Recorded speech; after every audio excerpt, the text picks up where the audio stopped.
Hi student, 12th standard chapter 2 example 12.6 verify that closure property, commutative property, associative property of the following operation on the given set.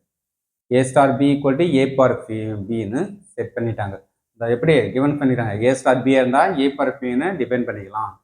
அப்போ A B belongs to என்ன இருக்கும், இது expensive property, இது வரைக்கும் expensive property. இந்த property நமக்கு expensive property தான் A per B format. Okay, first one by ஒன்னா செக் பண்ணலாம். Closed property, first closed property check பண்ணலாம். நமக்கு க்ளோஸ் டூ வேரியபிள் எடுக்குது, ஏபி பிலாங்ஸ் டு என்எல் எடுக்கிறீங்க. நமக்கு என்ன பண்ணுறோம், ஏ நமக்கு நான் ஏ பர் பியா, திரும்பி நான் ரெண்டுக்கு ஸ்டார் எடுங்க. ஏ பர் பி எதில் இருக்கும், என்ன இருக்கிறதுல ரெண்டு வேரியபிள் தான். அப்போ ஏ பவர் பி என்எல் இருக்கும். ஏ பர் பி எதுக்கு ஈக்குவல், ஏ ஸ்டார் பிக்கு ஈக்குவலா பிலாங்ஸ் டு அதில் இருக்கும், என்எல் இருக்கும். இப்போ க்ளோஸ்டு ப்ராப்பர்ட்டி ஈஸியாக டூ இருக்கிறதே டூ வேரியபிள் ஸ்டார் எடுத்தா நான் ஏ பர் பி சொல்லிட்டாங்க. கண்டிப்பாக ஏவும் பி என்ன என்எல் எடுத்தா ஏ பர் பி எதில் இருக்கும், என்எல் இருக்கும். ஏ ஸ்டார் பி எதில் இருக்கும், என்எல் இருக்க போகுது. தேர்ஃபோர் என்ன closed property is true. Next competitive property check பண்ணுறான்.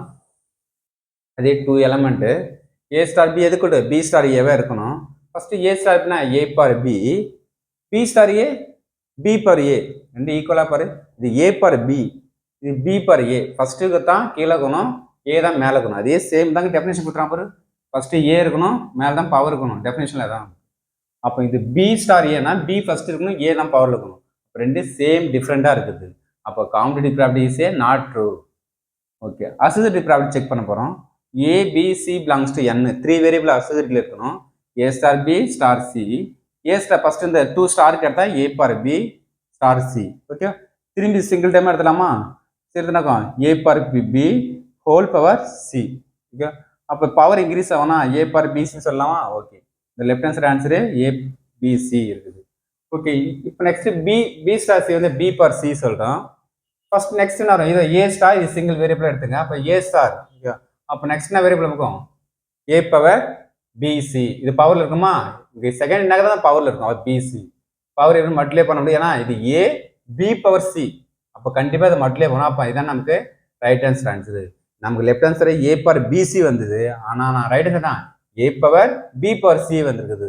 It is not equal to, ரெண்டு ஈக்குவல். ஏ பிசிக்கும் பி பவர் சிக்கும் டிஃபரன்ஸ் தெரிஞ்சுக்க, ரெண்டு நாட் ஈக்குவல் டு.